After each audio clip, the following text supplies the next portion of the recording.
Here are some of the common tools we use when making jewelry. This is called a round nose pliers. This is for making loops in wires. When you buy a pair of round nose, out near the end they're going to touch. There's going to be a little bit of space back in the back end, but you don't want a whole lot of space, because if you have too much space back there, you won't be able to grab smaller wires. This is a side cutter.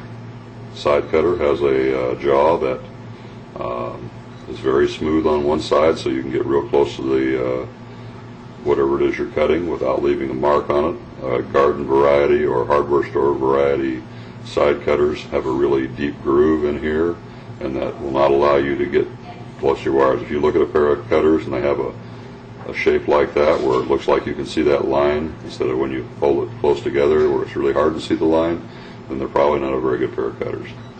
So anyway, that's a side cutter.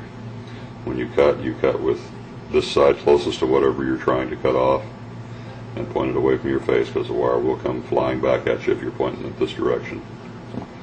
We also have a chain nose, very common pair of pliers for beading, very important. It looks a lot like a needle nose plier, however, in reality it's not, because a needle nose plier typically has a cutter down in this area down here and serrations across the tip.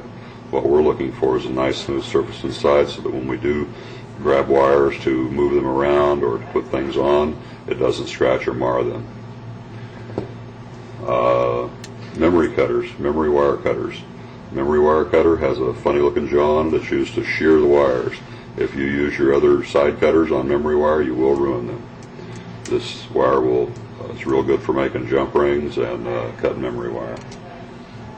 We also have a tool called a split ring tool, and this is for fixing those things that are on your keychain. And in jewelry, a lot of the times we use a split ring on various pieces like charms and what have you. Let's see if I can do one here real quickly.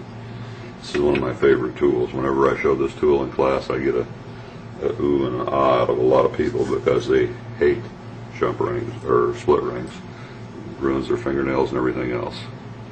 In a split ring plier, you actually go in here with that jaw and you grab the ring. Oh boy, that's really having a hard time seeing that one. That's pretty good there. There we go. Put it in that jaw, it opens that ring up.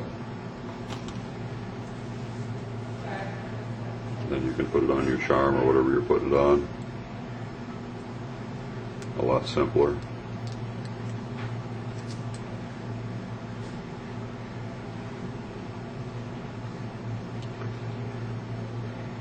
Voila.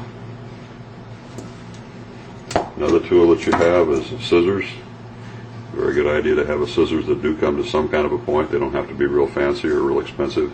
Most of the time you're just shearing cotton or nylon cord with them. You also have something called a crimping tool.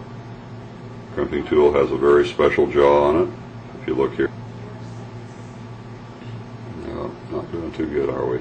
There, let's see if we get better. Anyway, this back jaw is where you set it first, turned up on edge instead of the front one. Don't hesitate to look at our video on crimping. It'll show you a little bit better deal on that one. We also have something called a caliper. The caliper is really good to tell what size beads that you have. You just put your bead or whatever in there and then take your measurements on it. It's a really nice unit.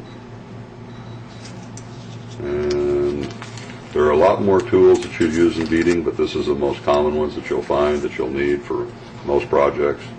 There are various size needles and threads that you might want to use.